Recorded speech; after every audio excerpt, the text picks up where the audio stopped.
किसी पुलिस वाले से या फिर अधिकारी से आपका कोई भी सवाल करना आपको मुसीबत में डाल सकता है। ऐसा ही ठीक एक शख्स के साथ हुआ है जिसका नाम है अंसारी। उसने केवल एक सवाल कर लिया डीआईजी से, जिसके बाद उसे काफी कोर्ट के चक्कर काटने पड़े। जब उसे सिविल कोर्ट, हाई कोर्ट में भी कहीं से न्याय नहीं मिली तो आखिरकार उसे सुप्रीम कोर्ट तक जाना पड़ा। इतना ही नहीं, अंसारी को उस एक सवाल करना इतना भारी पड़ गया कि उस एक सवाल के बाद उस पर कई फर्जी आरोप भी लगाए गए। ये पूरा मामला क्या है ये जानने की कोशिश करेंगे और इसमें अंसारी को इतनी ज़्यादा प्रताड़ना या फिर ट्रॉमा से क्यों गुजरना पड़ा और डीआईजी ने ऐसा क्यों किया, इन पर बारीकी से बात करेंगे। आप देख रहे हैं हमारा खास शो जवाब दो और मैं हूँ आपके साथ निशा कश्यप।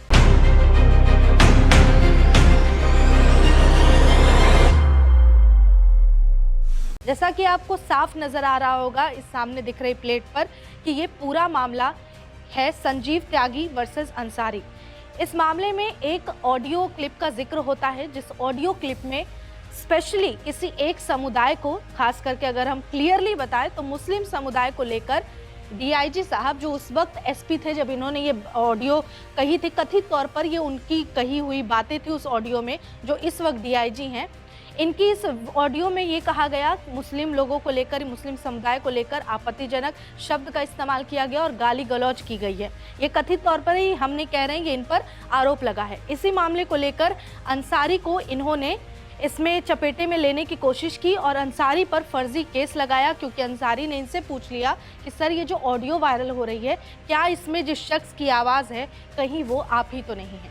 तो सबसे पहले आपको ले चलते हैं आज के सालों पहले कोविड का टाइम, यानी साल 2020, जब ये जो संजीव त्यागी जी हैं उस वक्त वो एसपी थे वहाँ बिजनौर में, और उस समय की ये घटना है। कोविड के टाइम में ऑलरेडी लोग काफ़ी कुछ से जूझ रहे थे अपने हेल्थ इश्यूज़ के कारण और भी चीज़ों के कारण। केवल देश ही नहीं बल्कि विश्व पटल पर एक समस्या थी कोरोना, और उसी दौरान इधर दूसरी तरफ अंसारी का एक सवाल करना उन पर भारी पड़ रहा था। दरअसल हुआ ये कि साल 2020 में बस्ती रेंज के उस वक्त के तत्कालीन जो एसपी बिजनौर ये थे संजीव त्यागी, इन्होंने कुछ ऑडियो में कह दिया ऐसा जिससे कि लोगों को आपत्ति हो। उस ऑडियो में गाली गलौज जैसे शब्दों का इस्तेमाल था। अब ये ऑडियो जैसे ही पहुंचता है लोगों तक किसी भी माध्यम से, किसी ने रिकॉर्ड किया होगा और उस ऑडियो को किसी ने सुना होगा, इसी को लेकर एक अंसारी नाम के शख्स ने इनसे आके व्हाट्सएप पर पहले मैसेज किया और ऑडियो मैसेज करते हुए व्हाट्सएप पे उन्होंने सवाल कर दिया कि सर क्या ये आवाज़ आपकी है, और उतना सवाल को लेकर ही इन्होंने अपने ईगो पे ले लिया या फिर जो भी इन्होंने सोचा होगा, इनके तरफ से संदर्भ जो भी रहा होगा, उसके बाद इन्होंने उस ऑडियो क्लिप पर पूछे गए सवाल का जवाब देने से बेहतर इन्होंने अंसारी पर कई मुकदमे दर्ज कर दिए, उनके घर पुलिस भेज दिया। इसके अलावा और भी तरीके से प्रताड़ित करने की कोशिश की गई मानसिक तौर पर। तो ये पूरा मामला जो है वो एक ऑडियो क्लिप से जुड़ा है, जिसमें खास करके इनके द्वारा, जो अभी डीआईजी हैं, मुस्लिम समुदाय के खिलाफ आपत्तिजनक शब्द कहा गया। उसके बाद अंसारी ने व्हाट्सएप पर वो क्लिप भेजा और यही सवाल किया एग्जैक्ट लाइन टू लाइन कि क्या ये आपकी आवाज़ है। उसके बाद फिर क्या होता है, अंसारी के खिलाफ इन्होंने एफआईआर दर्ज किया कई मुकदमों पर, कई मामलों को लेकर, और एक आरोप अंसारी पर इन्होंने लगाया जिसमें एफआईआर दर्ज किया और कहा कि ये अंसारी घृणा फैलाने वाला कंटेंट प्रसारित कर रहा है। ये आरोप अंसारी पर लगाया गया। अब जब अंसारी पर आरोप लगा और बहुत प्रताड़ित किया गया तो वो शख्स परेशान होकर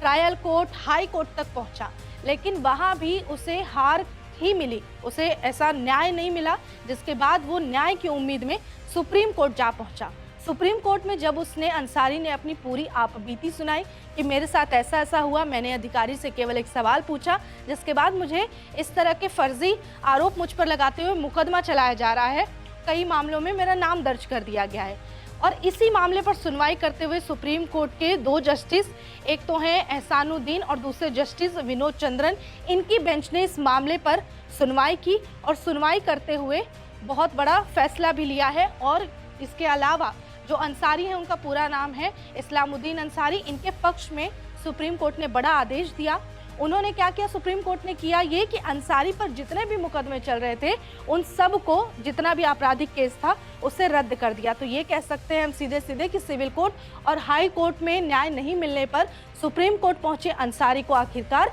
जीत मिली। अब इसके बाद इस पूरे मामले पर और क्या सुप्रीम कोर्ट ने आदेश दिया या क्या एक्शन हुआ, इस पर बात करें तो इसके बाद जो ये संजीव त्यागी हैं, इनको आदेश ये दिया गया है सुप्रीम कोर्ट की तरफ से कि अगली सुनवाई से पहले और 3 हफ्तों के अंदर आपको हैदराबाद जाना होगा। अब हैदराबाद क्यों जाना होगा? वहाँ पर फॉरेंसिक जांच के लिए आपको अपने वॉइस का सैंपल देना है। हैदराबाद में बता दें कि तेलंगाना में फॉरेंसिक लैब है, साइंस लैब है, स्टेट फॉरेंसिक साइंस लैब, वहाँ पर इनको खुद जाके प्रेजेंट होना है, अपने आवाज़ का सैंपल देना है, वो रिकॉर्ड किया जाएगा और फिर चेक किया जाएगा और मिलाया जाएगा कि जो ऑडियो क्लिप वायरल हो रहा था जिसमें बहुत कुछ कहा गया मुस्लिम समुदाय को लेकर, वो उसमें की आवाज़ और इनका जो वॉइस ओवर सैंपल दिया गया है वो आवाज़ क्या एक ही है या नहीं। इससे ये साबित होगा कि इन्होंने ही वो बातें कही या नहीं जो अंसारी ने व्हाट्सएप पर सेंड करके इनसे पूछा इस ऑडियो में आपकी आवाज़ है या नहीं, ये चेक किया जाएगा। उसके बाद सुप्रीम कोर्ट ने इस मामले में कार्रवाई करते हुए ये भी कहा, सुनवाई करते हुए, कि पुलिस के अधिकारियों का ये दुरुपयोग है। जिस तरीके से डीआईजी साहब ने केवल एक सवाल पर अंसारी को कई तरीके से उसे प्रताड़ित करने की कोशिश की, कई मामला उस पर थोप दिया, इसी पर कोर्ट कहता है कि ये कहीं ना कहीं ये पूरा जो मामला, ये घटना है, ये पुलिस अधिकारी द्वारा उसके वर्दी और पावर और पद का गलत इस्तेमाल है कि आपने इस तरीके से एक सवाल पर किसी शख्स, और खास करके अंसारी को युवा या नौजवान नहीं है बल्कि सीनियर सिटीजन है, और ऐसे शख्स को आपने इतना परेशान किया। इसके अलावा सुप्रीम कोर्ट का कहना है कि न्यायिक प्रक्रिया का गलत इस्तेमाल इस मामले में, इस पूरे मामले में किया गया है। इसके अलावा बता दें कि ये पूरे मामले की अगली सुनवाई जो है वो 12 जनवरी 2026 को होगी। अब इस अगली सुनवाई में ये साबित होगा, जो वॉइस सैंपल हमने आपको बताया कि जो लिया जाएगा 3 वीक के अंदर, उस सैंपल में ये पता किया जाएगा कि रिजल्ट क्या है, और तब जाकर ये मामले में सब कुछ क्लियर होगा कि क्या इन्होंने ही वाकई वो अपशब्द कहे हैं मुस्लिम समुदाय को लेकर या फिर नहीं। लेकिन राहत की बात यह है कि अंसारी पर जो आपराधिक मुकदमे चल रहे थे, जिसकी वजह से उसे टॉर्चर किया जा रहा था, वो सारे केस अंसारी पर से रद्द कर दिया गया है। इसके अलावा सुप्रीम कोर्ट ने अंसारी को खास करके एक सेफ्टी देने की भी बात कही है और साफ साफ कहा है कि अगर अंसारी को कोई प्रताड़ित करता है दोबारा, या तंग करने की कोशिश करता है, परेशान करने की कोशिश करता है इस कार्रवाई के दौरान, पूरे वो प्रोसीडिंग के दौरान, तो वो कभी भी आकर वापस से अपनी दलील पेश कर सकता है, अपनी आपबीती सुना सकता है। तो लेकिन इस पूरे मामले को लेकर सवाल ये उठता है कि आखिर डीआईजी साहब को ऐसी क्या बात चुभ गई थी,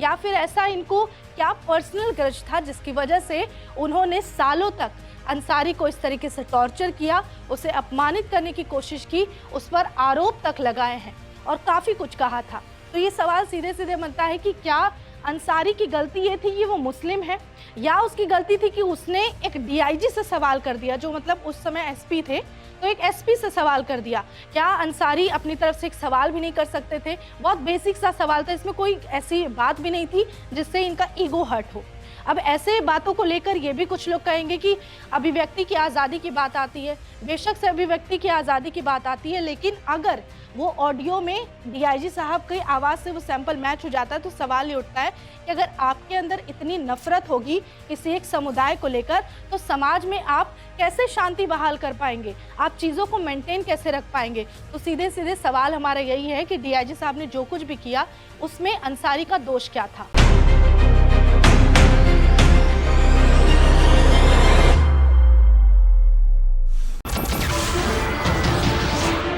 नमस्कार, मैं हूं मानक गुप्ता। अगर आपको हमारा ये वीडियो पसंद आया हो तो इसे लाइक और शेयर जरूर करें, और हाँ, हमें सब्सक्राइब और फॉलो करना ना भूलें ताकि आप देश और दुनिया की कोई खबर मिस ना करें। तो जुड़े रहिए हमारे साथ और देखते रहिए News 24।